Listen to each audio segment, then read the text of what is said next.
Hi guys, Dakota here with the Power of Stories, and today I'm going to be talking about a subject that story lovers around the world have had to deal with on an increasing basis.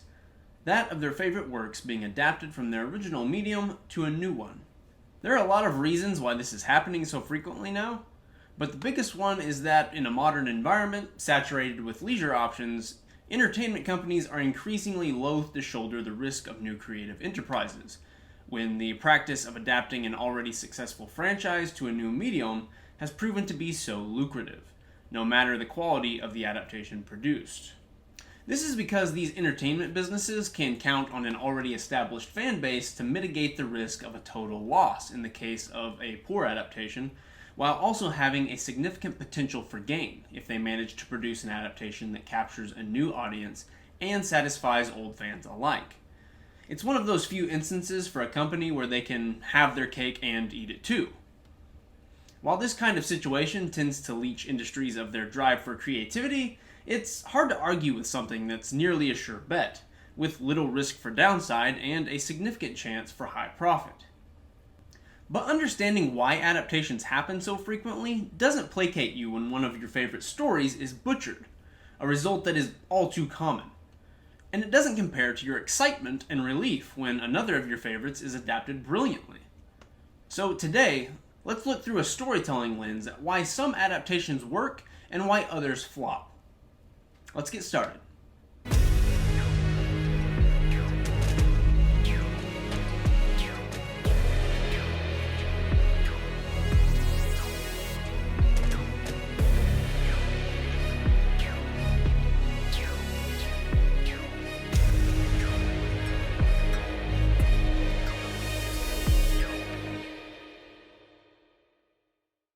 There are certain rules that nearly all good adaptations follow, just as nearly all poor adaptations break those rules in some manner or another. There are exceptions to this, of course, just as there are exceptions to anything in stories or art or life. But by and large, it's pretty easy to see why good adaptations are perceived as such and bad ones are not after learning these universal adaptation rules. Let's look at each rule individually and examples of adaptations that either fulfilled those rules or didn't. Rule 1. Different mediums have different strengths. Now, we all say we'd love to see a one-to-one, scene-for-scene, word-for-word adaptation of our favorite stories. But I also think we all know that, deep down, that really wouldn't work out for the best. That's because different storytelling mediums have different strengths and weaknesses. And the way that any story is told should reflect that, even if it's supposed to be the same story. Novels are a great medium for beautiful prose and inner thoughts. Films and television, not so much. But what visual storytelling mediums struggle to do introspectively, they can handle extremely efficiently in other ways. For example, showing emotion in the space of a couple well-shot frames, as opposed to lengthy descriptions that may be needed to communicate the same thing in literature. And the differences in medium don't even have to be about weaknesses. They can just be that the same element of a story can be done in two mediums different ways. Such as how world building is handled depending on the medium.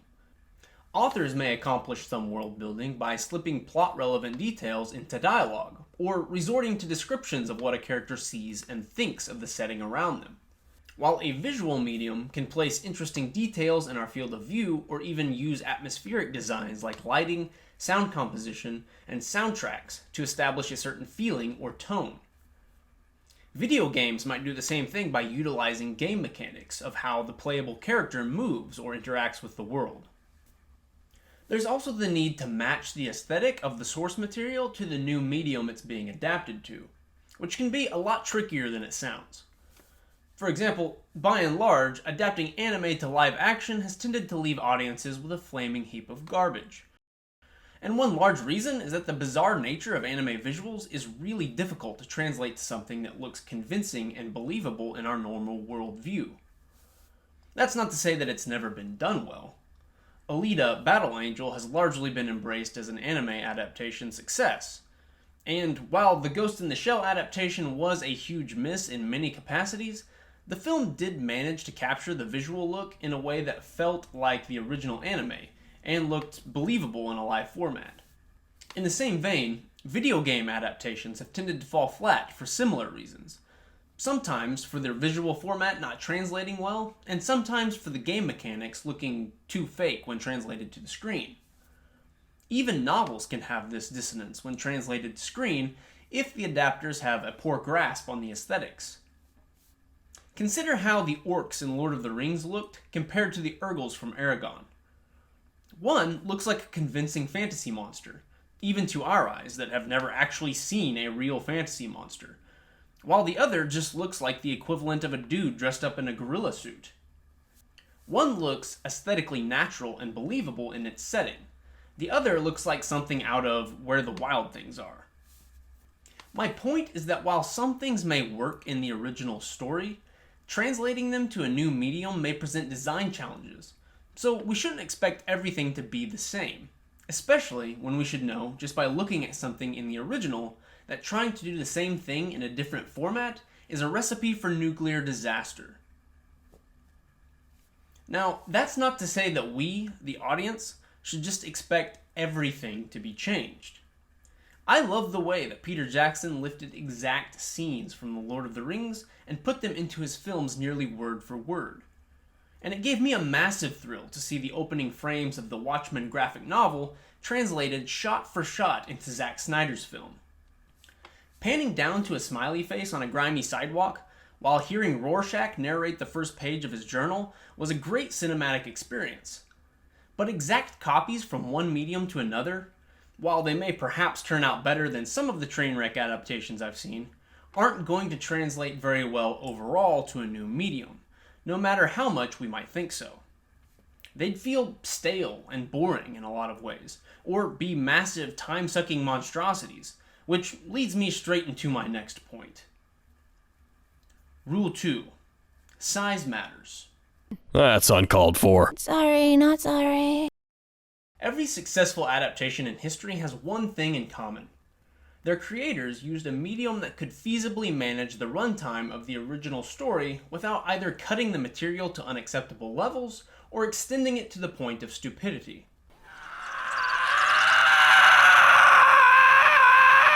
Considering the average length of the story in its new medium is paramount. Otherwise, you end up with a bloated mess, or something so pared down that it feels like less than a bastardized abridgment. Abridge it for me. The Lord of the Rings is a good example. Unlike other fantasy novels that have been adapted to film, The Lord of the Rings has a 3-hour runtime for each of its movies, an extension of the traditionally acceptable 2 to 2.5 hour film. Most novels that are adapted try to shoot for this standard benchmark, and that works well for a lot of them, because the average novel is roughly 80,000 to 100,000 words, giving a film adaptation adequate time to slot in the main story beats. The average length of a fantasy epic like Lord of the Rings, however, usually runs anywhere between 140 to 200,000 words, which makes a 2-hour runtime impossible without major plot-altering cuts or an extreme loss in world building. Thank goodness, New Line Cinema decided to risk the extended runtime. Otherwise, the greatest adaptation in history might have instead gone down as grotesque butchery.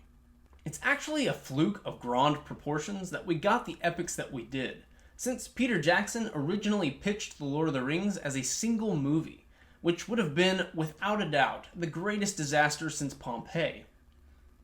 And while we're speaking truths, let's talk about the other side of Middle-earth's coin. The Hobbit trilogy is a perfect example of adapters converting source material to a format too long for its story to handle. The Hobbit is less than 100,000 words. The idea of converting it into 3 full-length feature films as long as each of the Lord of the Rings installments all but guaranteed that it would become a bloated mess of additional plot points that devalued the original story. But you gotta make that money. The Martian is a novel that fits well into a traditional film runtime. 2.5 hours is a good length for a novel that clocks in at just over 100,000 words, letting the adapters comfortably fit all of the major story events without sacrificing anything essential or adding much in the way of unnecessary padding. Of course, Game of Thrones is a great example too, when it comes to size. Literary monstrosities like George R. R. Martin's novels could never have been adapted satisfactorily into movie form, because each film would have needed to be a minimum of 4 hours in length. Going the television route was the right call. Of course, there were problems with its adaptation, but the choice of 10-hour seasons as the medium certainly wasn't one of them. And finally, let's do a throwback to one of the greatest westerns of all time, Lonesome Dove. The beloved novel by Larry McMurtry is really long when compared to its peers in the genre, clocking in at 365,000 words. Most Western novels adapted to film result in movies of varying quality, but Lonesome Dove was adapted into a television miniseries instead of a film. This was the perfect call for an adaptation of such a long novel, giving the creators ample time to explore each of the mini characters and their arcs, and making for one of the greatest Western epics ever told on screen. The story of the Western frontier and the remarkable individuals who took it on as a challenge could hardly have been told in a more poignant and compelling way, a feat that would most surely not have come to pass if they'd tried to compress it into a traditional film length. Plus, this was one of those instances where the studio, couldn't really afford to mess up. Anything less than a brilliant outcome and Texas would riot. Anyway, you all get the picture. An adaptation must match the source material for length in a way that allows it to translate all the major story beats. Now, let's move on to the second part of Rule 2. You see, there are other factors to size than just the overall length required to successfully convert the source material. You've also got to consider girth.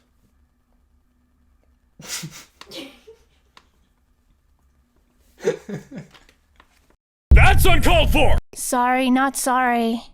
That's a joke, but there are other factors to consider. For instance, when a creator is considering making a change from the source material, the first thing they need to do is don't. Sorry, of course I have it. As much as I hate changes to the source material, most of the time just refer to Rule 1. The first thing they need to do is consider the length of the source material story that still remains to be told. Because the bigger the change and the earlier it is in the story, the more that change is going to ripple outward like a rock thrown into a pond. This consequence of second and third order of effects after what seems like a tiny change is what is called the butterfly effect. And it can become an absolute monster for long-running adaptations that don't consider how such a tiny act could send them miles from the original down the road, even when it didn't seem like that big of a change at the time. Game of Thrones works as an illustration of this. By and large, the early seasons are phenomenal, deviating only slightly from the books.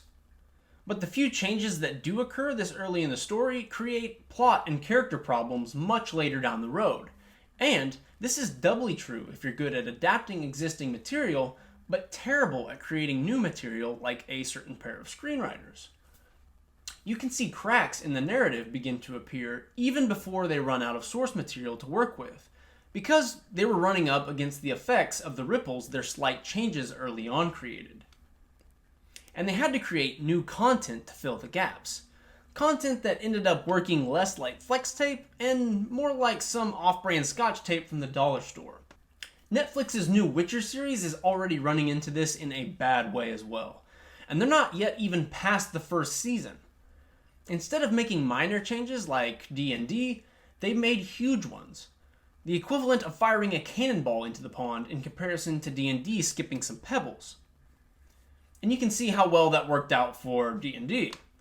I'm predicting something of a tsunami for the writers to deal with as The Witcher continues, and that's just one of the reasons why I think I'll be dropping this series, despite how much I adored Henry Cavill's performance as Geralt. Rule 3. The Sacred Texts. Just as every successful adaptation in history has Rule 2 in common, every failed adaptation has Rule 3 in common. They fail to understand the core elements of their source material. The core elements being what I refer to as a story's soul. This is what makes a particular story work, what key themes, settings, and tone that make the original the franchise establishing work that it is. This basically comes down to having the discernment to realize what is irreplaceable in a story and what is non-essential. Something that sounds simple in theory, but which is quite difficult in practice. One of the main reasons for this is that adapters are also by nature creators, and will tend to gravitate towards telling the story they wish to tell, which is not necessarily the story the source material told. To those adapters that can't keep their own creative visions in check, I say stick to doing your own original works. Adapters that respect the source material enough to keep their own messages from subsuming the original's soul are the ones that will ultimately create a compelling and successful adaptation. But, as I mentioned earlier, before you can create a compelling adaptation by respecting the source material, first you have to understand what makes that particular story work. A lot of fans seem to think that the only way to do this is to not change anything.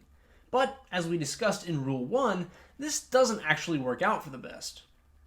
Again, Lord of the Rings works to illustrate this, because it deviated in a lot of ways from Tolkien's novels, and yet are still held up almost universally as the best adaptations ever made. It was able to separate what was not necessary from what was essential. Peter Jackson conducted a delicate operation, where he managed to remove the soul of a story and transplant it into a new medium, all while keeping that fragile, delicate soul intact. But how did he do that? And what is a story's soul?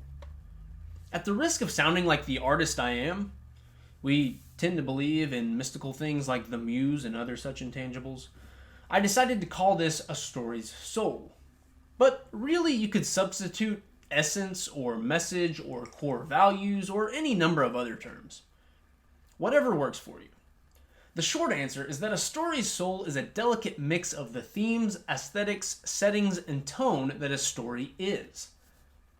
If Jackson had translated The Lord of the Rings by making Frodo a badass elf lord, it would have removed the integral theme that the smallest and weakest of us can change the world for the better, thus violating its soul.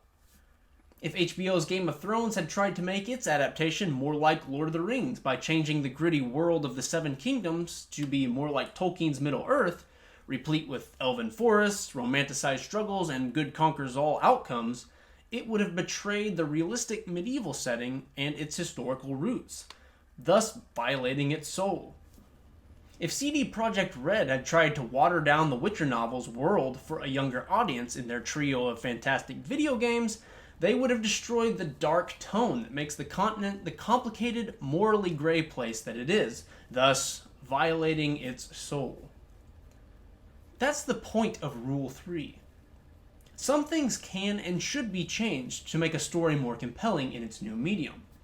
Some things simply cannot be changed without breaking what makes that story work in the first place, without trading its soul for an imposter's. Now, that's not to say that there aren't exceptions to the rule. There are, as with any rule in existence. Sometimes there are flukes that just work out, no matter how hard the creator tried to botch the job. Starship Troopers is the best example of this. The 1997 movie betrayed Robert Heinlein's novel in nearly every possible way, and yet somehow we still came out the other side with an entertaining film. I'll note that it is in no way the same story. In fact, it's kind of the antithesis of the serious, thought-provoking exploration on governance, duty, and sacrifice that Heinlein wrote, leaning heavily into what one might mistake as deliberate satire of the novel's serious questions. But there's no denying that it turned out to be a campy and entertaining ride, even if it's not got remotely the same soul. It's a rare case of a bastardization somehow turning out well. Kinda like if Victor von Frankenstein's creation had serendipitously resulted in this instead of this. But that's all exceptions are. Exceptions.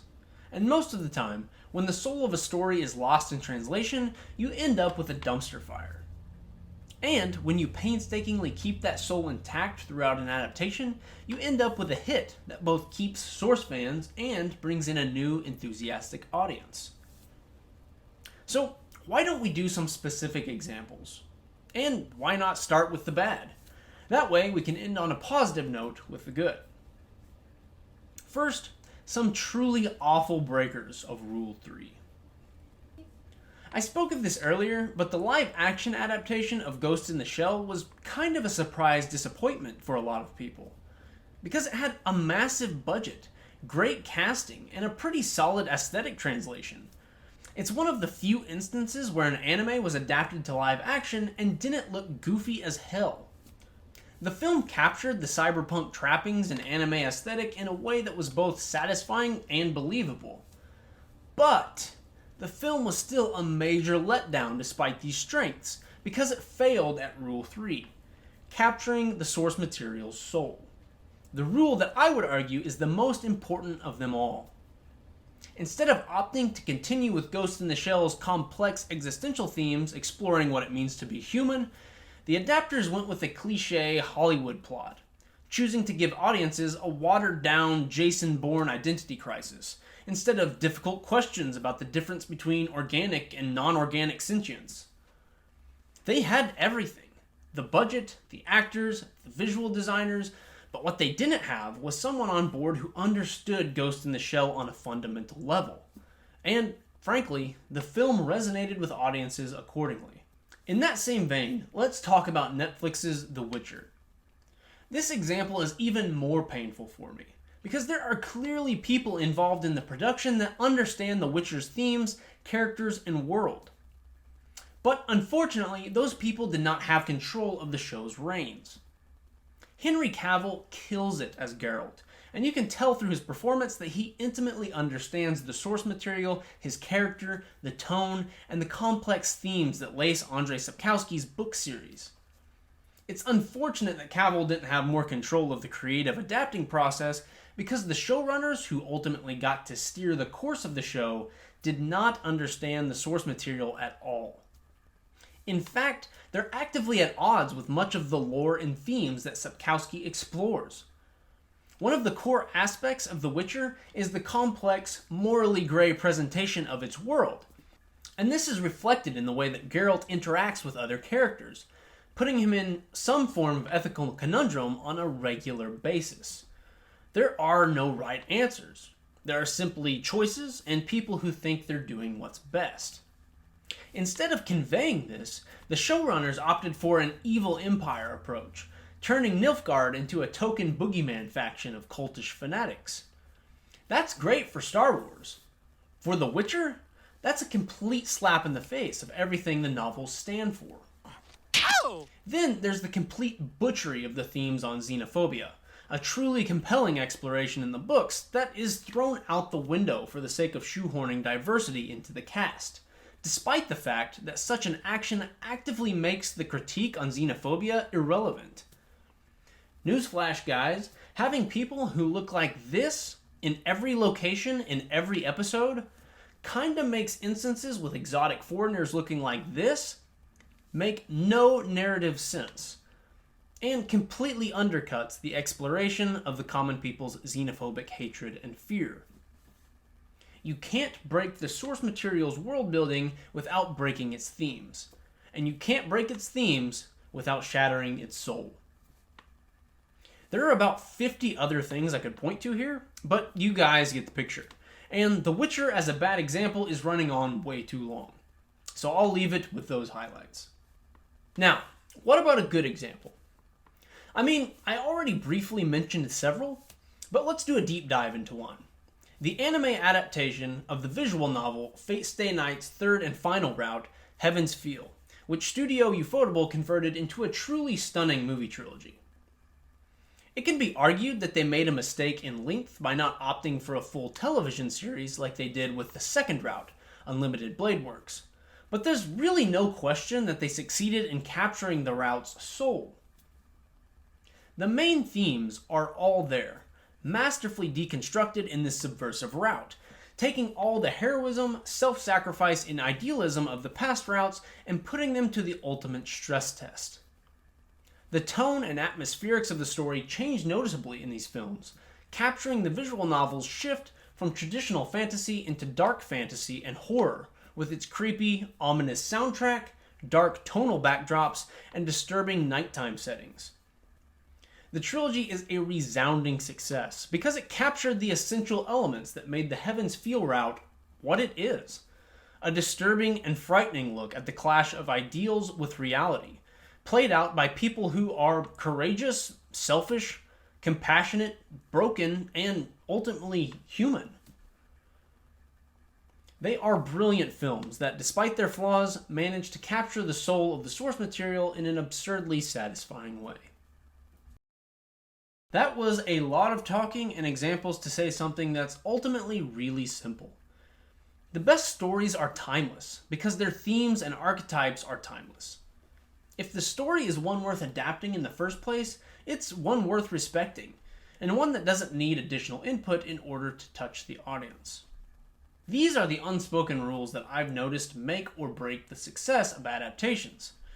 Looking at each element one at a time should help creative adapters stay on course and produce a lasting adaptation that succeeds across old and new audiences alike. But if it's all too much to remember, then I'll simplify all these rules into one fundamental axiom. When adapting a story, stay true to the soul of the source material, while incorporating the strengths of the new medium. It's as simple and as hard as that.